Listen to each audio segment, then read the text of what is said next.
This is where I'm going. Gotta take it to entrance 1, it looks like.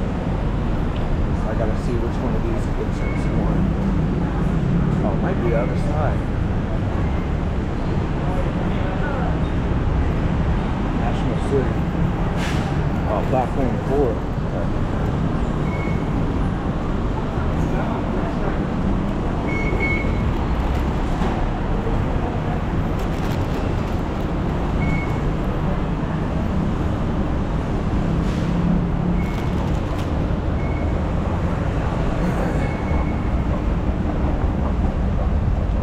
That's how simple it is. You just scan one of those, and if you see my other video, you know you can buy those for like 100 baht, which I want to say is about 3 USD, and then they're reloadable, so you don't have to get a new ticket every time.